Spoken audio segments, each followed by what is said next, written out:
Good afternoon, Dawg Nation. My name is Brandon Adams, and we are live literally in what is a throng of seemingly thousands of people awaiting the dog walk here to start the 2018 G-Day festivities for the Georgia Bulldogs. What an atmosphere it is. I was in downtown Athens this morning early before 10 a.m., already crowded, many parking spots already filled. So if you're on your way to Athens, my suggestion would be to go ahead and hurry and get here, because no guarantee you're going to get a seat inside Sanford Stadium if you aren't ready to go right now. And speaking of being ready to go, certainly plenty of Georgia fans ready to go here, ready for their first glimpse of the 2018 version of the Georgia Bulldogs. Of course, the game itself doesn't kick off until 4 p.m. You can watch it on TV on ESPN. You can listen to it on the radio with our radio partners on AM 750 WSB and News 95.5. And it is quite a show expected, whether it be the second G-Day for Georgia quarterback Jake Fromm, the emergence of a new crop of running backs, DeAndre Swift, of course, the expected starter, likely maybe not to play today, dealing with the groin injury that he's dealt with during the spring. Maybe more opportunities then, though, for guys like Elijah Holyfield, Brian Herring to get carries. And then when it comes with the black team offense, of course, the excitement there is all generated around the debut in a Georgia uniform of the former five-star quarterback coming out of Harrison High School in Kennesaw, Georgia, Justin Fields, a guy who was a regular attendee of Georgia games last fall, and at times a recruit of some mystery. Would it be Georgia? Would it be Florida State? Auburn in the mix? An official visit to Alabama late in the process? Ultimately, Fields chose Georgia for the class of 2018. Georgia fans are excited, and his presence here today will be a big part of the festivities and the show.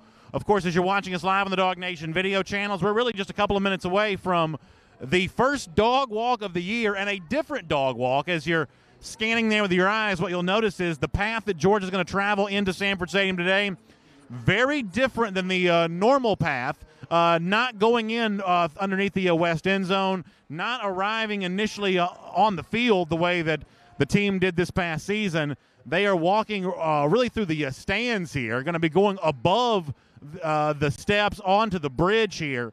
So it's a different path for Georgia to travel right now, given the construction that's going on there with the west end zone. One of the things that you'll see if you're in Sanford Stadium today is the brand new video board, a video board that I believe has been said is bigger than a basketball court when it comes to the overall surface level.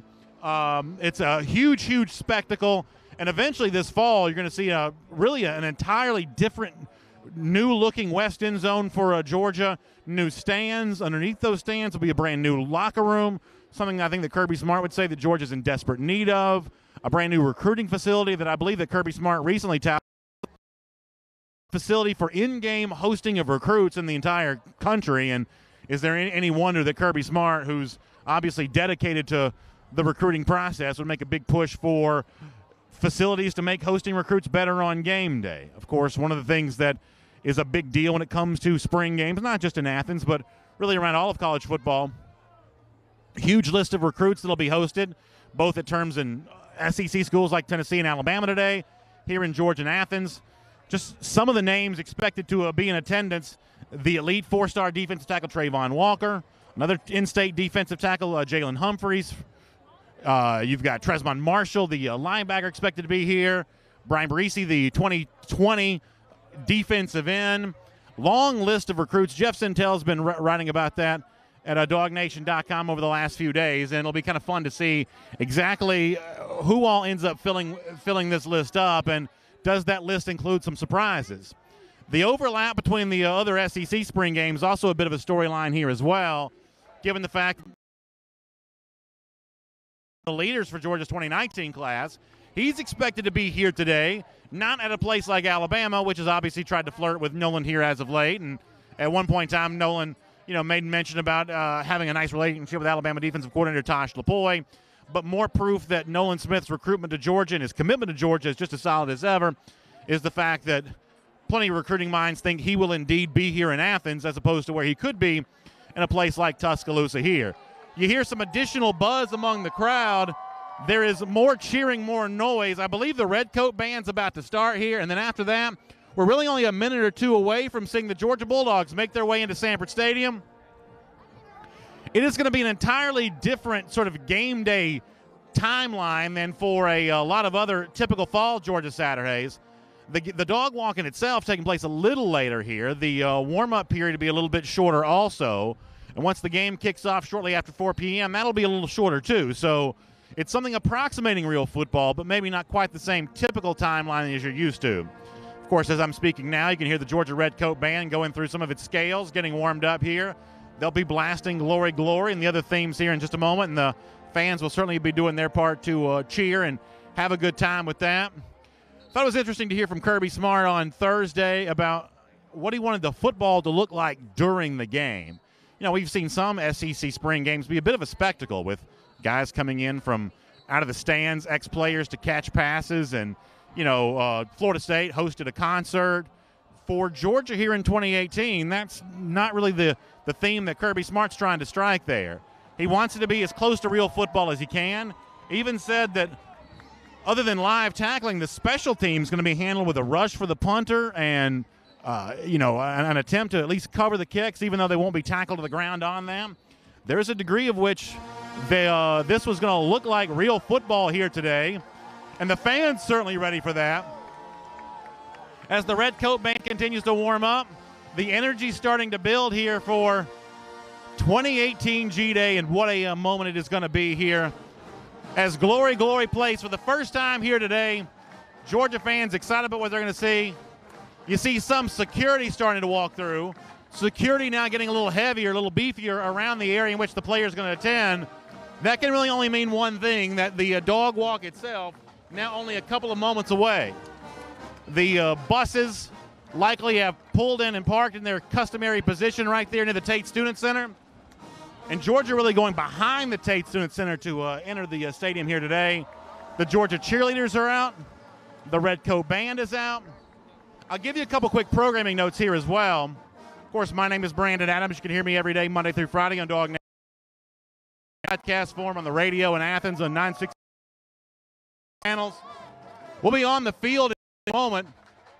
But for now, the Georgia team is on its way in.